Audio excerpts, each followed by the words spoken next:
বর্তমানে বাজার দর পরিপ্রেক্ষিতে আপনি যদি একটি ইয়ারফোন কিনতে যান, বেস ভেরিয়েন্ট হোক কিংবা যে কোনো ভেরিয়েন্টই হোক, আপনি যদি একটা বেসিক ইয়ারফোন কিনতে যান ওয়ার্ড কিংবা নন এয়ার কিংবা টিডব্লিউএস যাই হোক, সেক্ষেত্রে আপনার মিনিমাম 500 থেকে শুরু করে 1000 টাকা পর্যন্ত একটা বেসিক বাজেট রাখতে হবে। সেক্ষেত্রে কেমন হয় যদি আপনি ভুলবশত এরকম একটি 100 টাকা দামের ইয়ারফোন কিনে ফেলেন। হ্যাঁ, আজকে 100 টাকা দামের একটা ইয়ারফোন নিয়ে এসেছি আমি। অনলাইন রিসার্চ করে যা বুঝলাম এটির দাম হচ্ছে 200 থেকে 250 টাকা। এখন আমি ভুলবশতই কিনা এখন ফেক প্রোডাক্ট হতেও পারে, সেটি আজকে আপনাদের সামনে তুলে ধরার চেষ্টা করব। দেখা যাচ্ছে যে এখানে দেখতে পাচ্ছেন 99 লেখা। এটা আমি একটা সুপার শপ থেকে কিনেছি।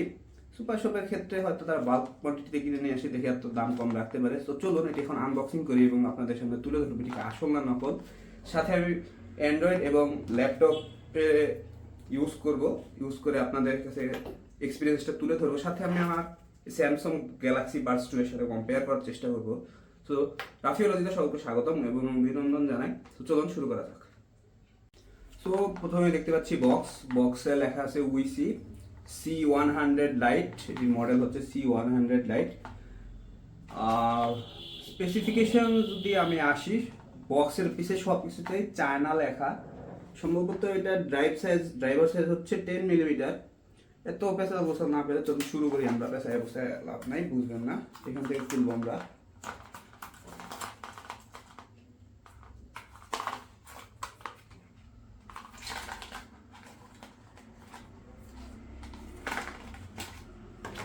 তো এই হচ্ছে মূলত ইয়ারফোনটি। আমি এটির বক্স থাকে একটি কালো কালার এবং একটি সম্ভবত আকাশি কালার। আমি কালো কালারটি নিয়ে এসেছি যাতে কালো কালার ইয়ারফোন পাই, কিন্তু আনফর্চুনেটলি পেয়ে গেলাম সেই সাদা কালার ইয়ারফোনই।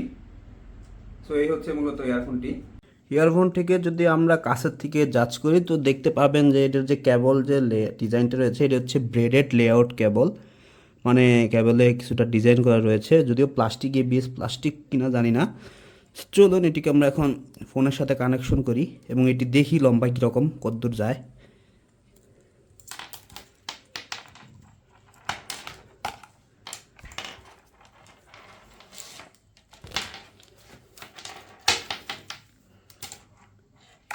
বেশ ভালো পরিমাণ লম্বা, খারাপ বলা যাবে না।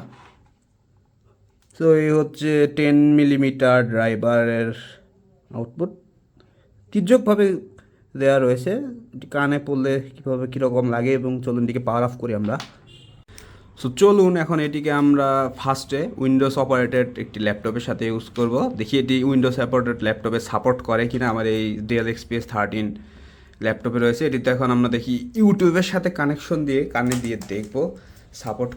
সো চলুন আমরা দেখি যে 3.5 মিলিমিটার অডিও জ্যাক আমার এই ল্যাপটপে সাপোর্ট করে কিনা। যেহেতু আমি ল্যাপটপ দিয়ে সাধারণত বেশিরভাগ অনলাইন ক্লাস করে থাকি। অনলাইন ক্লাসে আমার মাঝে মধ্যে এই যে স্যামসাংয়ের ডিভাইসটি ইউজ করতে হয়, মাঝে মধ্যেই ঝামেলা করে। যেহেতু ব্লুটুথ ডিভাইস মানে ওয়্যারলেস জিনিসটা একটু ঝামেলা।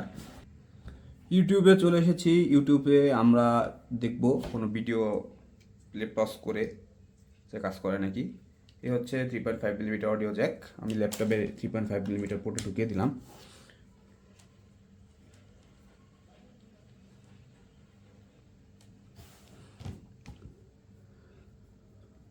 সর্বপ্রথম চেক করে নিব যে আমাদের ইয়ারফোনটি সাপোর্ট হয়েছে কি না। নো নো, তো কাজ করে না।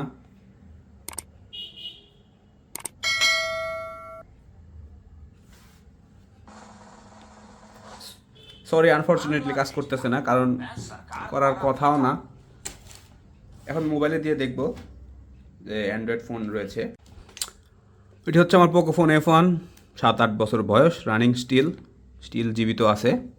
তো এটিতে 3.5 মিলিমিটার অডিও জ্যাক সাপোর্ট করে। আমার স্যামসাং S23 আলট্রাতে সাপোর্ট করে না, যার কারণে ইউজ করতে পারতেছি না। যদি এটা নোটিফিকেশন প্যানেলে যাই আমরা, হ্যাঁ এটা কিন্তু সাপোর্ট করছে অলরেডি। হ্যাঁ, এই যে সিম্বল দেখাচ্ছে। এখন যদি আমরা একটা মিউজিক প্লে করি,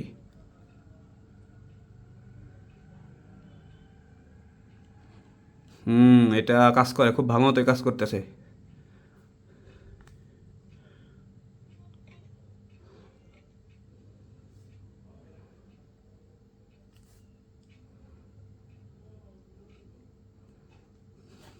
আমি একটু ইউটিউবে যে আপনাদের গান প্লে পজ করে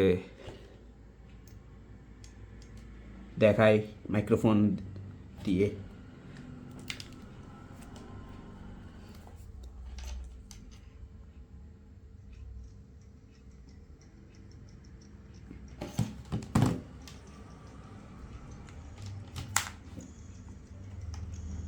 সাউন্ড কিন্তু বের হইতেছে, যদিও বোঝা যাচ্ছে কিনা জানি না। ইয়ারফোনের কাছাকাছি যদি নিয়ে আসি, মাইক্রোফোনের কাছাকাছি। সো এখন যদি কনক্লুশনে আসতে হয়, আমি বলবো যে 100 টাকা সমমূল্যের এই ইয়ারফোনটি আপনার 3.5 মিলিমিটার অডিও জ্যাক সাপোর্টেড স্মার্টফোনগুলোতে খুব ভালো মতো কাজ করে, উইন্ডোজ অপারেটেড কিংবা ল্যাপটপে কাজ করে না। 100 টাকায় পাওয়া ইয়ারফোন থেকে এর চেয়ে আর বেশি কি সাপোর্ট করে না। আমি যদি সাউন্ড কোয়ালিটি বলি, রেটিং দিব আমি 10-এর ভিতরে 6, কারণ আমি স্যামসংয়ের সাথে এটা কম্পেয়ার জীবনেও করবো না।